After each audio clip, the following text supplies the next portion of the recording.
Hare Krishna. Summary of Canto 4, Chapter 4. Sati quits her body.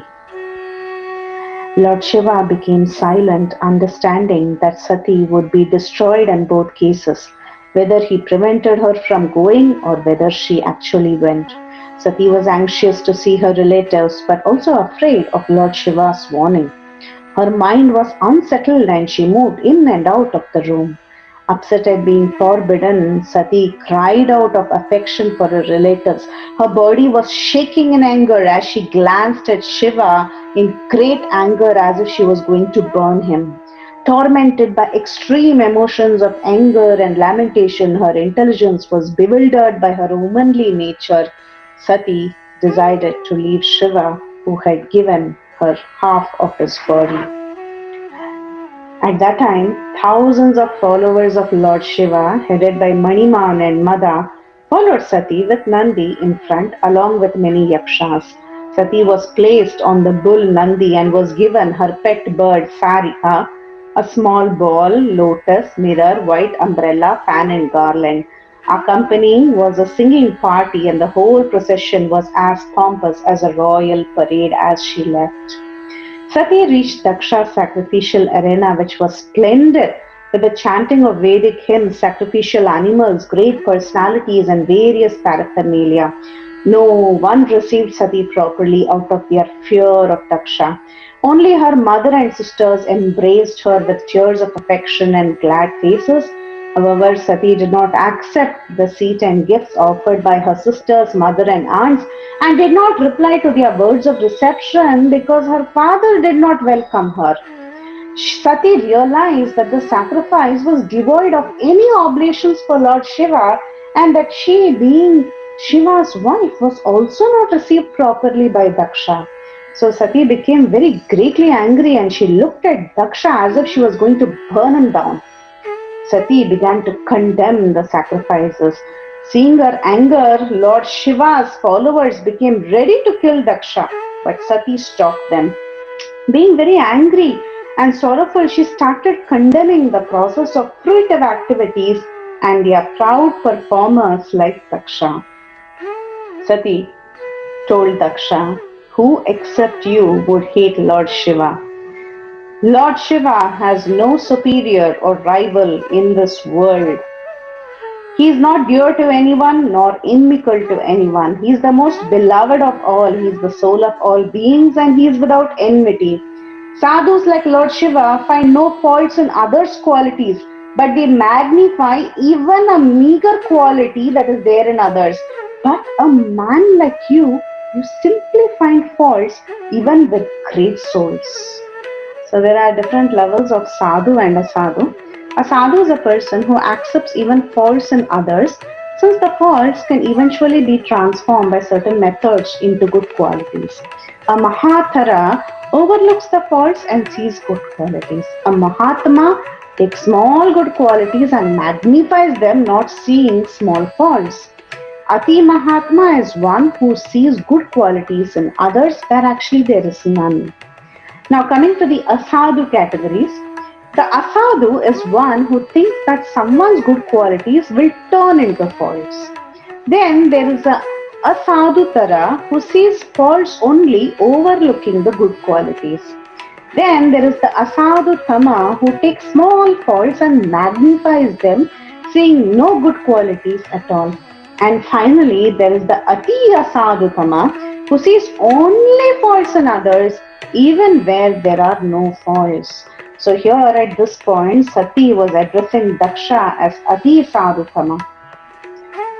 She said, "It is not surprising that the materialists who accept the body as the self always criticize great souls with envy and thus are diminished by the dust from the lotus feet of great Vaishnavas." Lord Shiva's name purifies one of all sinful activities. Lord Shiva's order is never to be neglected. Lord Shiva's fame is very pure. Lord Shiva's lotus feet are sought after by both materialists and transcendentalists.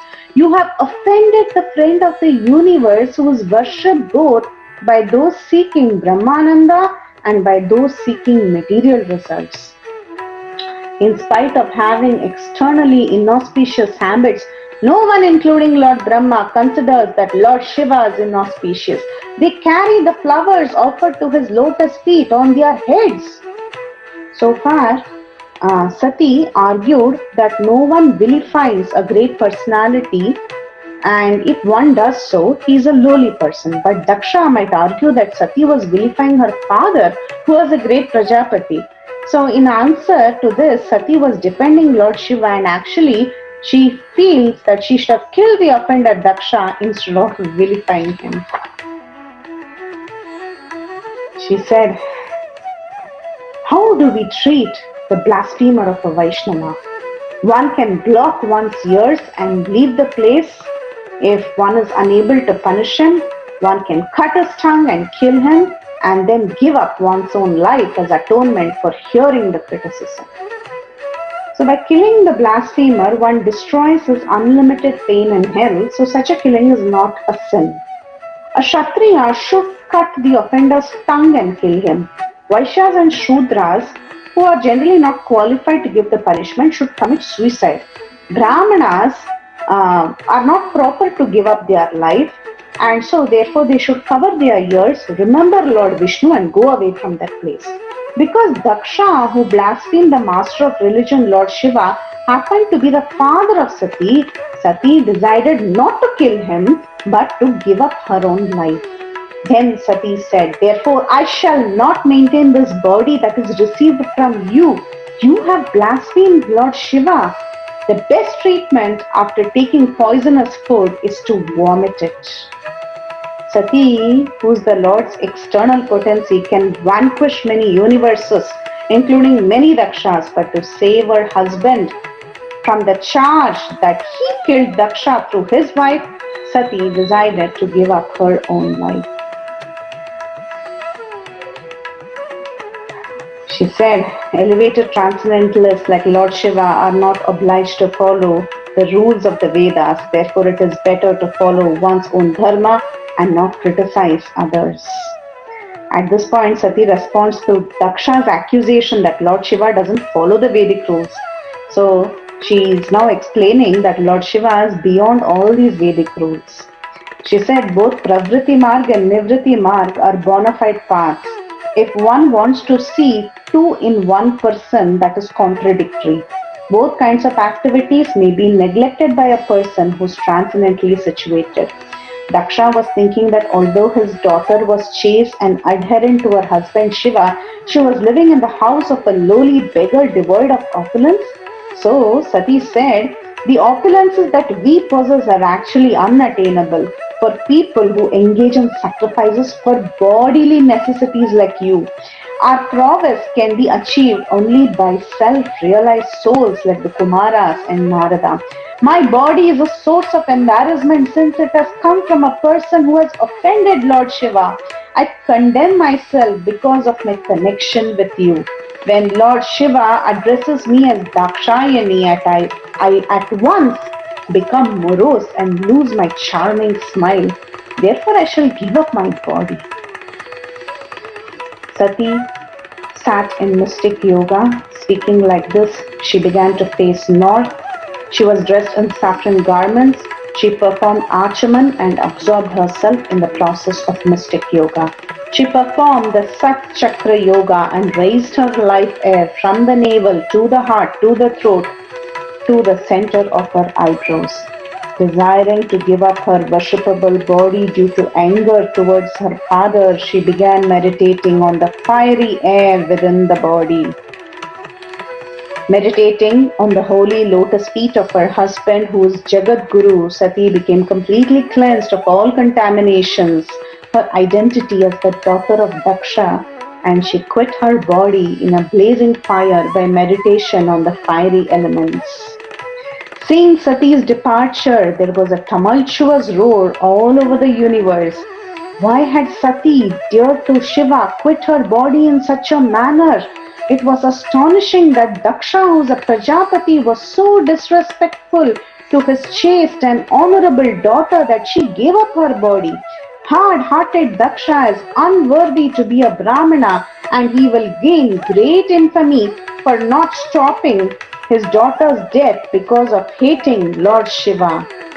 Shiva's followers were very, very angry. While people were all talking like this, Lord Shiva's attendants began prepared to kill Daksha. Seeing them swiftly approach, Bhrigumani offered oblations into the southern fire with the hints from the Yajurveda to kill those who were about to destroy the sacrifice. As a result of those oblations, many thousands of powerful demigods called as the Rubus manifested who achieved strength from Soma or the moon god. They attacked, they tried to attack Lord Shiva's followers, and Lord Shiva's followers fled as they were attacked by the Rubus, and they went in all directions, and and Rubus were successful simply because of their Brahma Tejas. So this ends the summary of Canto 4, Chapter 4, Sati quits her body. Hare Krishna.